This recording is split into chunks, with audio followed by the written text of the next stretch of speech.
सबको जय मसीह की। कैदी होने से सुसमाचार की उन्नति। अब ए भाइयों, मैं तुम्हें यह बता देना चाहता हूँ कि जो कुछ मुझ पर बीता है उससे सुसमाचार की उन्नति ही हुई है।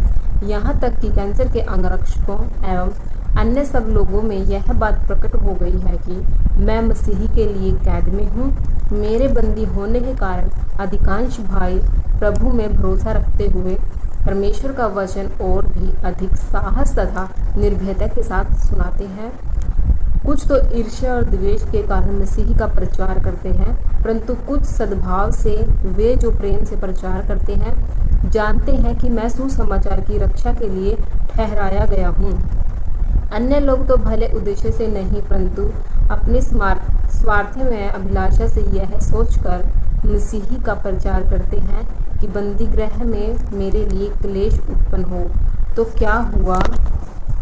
केवल यह है कि चाहे कपट से चाहे सच्चाई से मसीही का प्रचार सब प्रकार से होता है। इस कारण मैं आनंदित हूँ और मैं आनंदित रहूँगा भी, क्योंकि मैं यह जानता हूँ कि तुम्हारी प्रार्थनाओं और यीशु मसीह के आत्मा की सहायता से इस कैद का प्रतिफल मेरा छुटकारा होगा।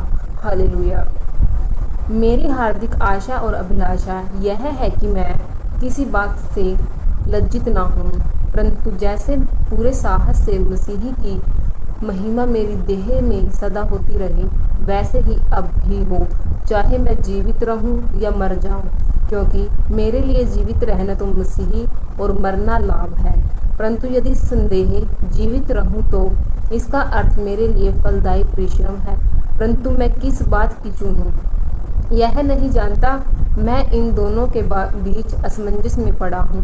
मेरी लालसा तो यह है कि पूछ करके मसीही के पास जा रहूं, क्योंकि यह अति उत्तम है। परंतु तुम्हारे कारण शरीर में जीवित रहना मेरे लिए अधिक आवश्यक है, इसलिए कि मुझे इसका भरोसा है। मैं जानता हूँ कि जीवित रहूँगा, वरन तुम सब के साथ रहूँगा, जिससे तुम विश्वास में दृढ़ होते जाओ तथा उसमें आनंदित रहो, जिससे कि जो घमंड तुम मेरे विषय में करते हो वह मेरे फिर तुम्हारे पास लौट आने से मसीही यीशु में और भी अधिक बढ़ जाए। केवल इतना करो कि तुम्हारा आचरण मसीही के सुसमाचार के योग्य हो, जिससे चाहे मैं आकर तुम्हें देखूं अथवा दूर रहूं, मैं तुम्हारे विषय में यही सुनूं कि तुम एक आत्मा में स्थिर हो तथा एक मन होकर एक साथ मिलजुल कर सुसमाचार के विश्वास के लिए संघर्ष करते रहो और मेरे विरोधियों में किसी प्रकार भयभीत नहीं होते। यह उनके लिए तो विनाश का, परंतु तुम्हारे लिए उद्धार का स्पष्ट चिन्ह है, जो परमेश्वर की ओर से है, क्योंकि मसीही के कारण तुम पर यह अनुग्रह हुआ है कि तुम उस पर केवल विश्वास ही न करो, वरन उसके लिए कष्ट भी सहो, अर्थात तुम भी वैसे ही संघर्ष करते रहो जैसा तुमने मुझे करते देखा है और सुनते हो कि अब भी कर रहा हूँ। हालेलुया। पिता प्रभु की जय।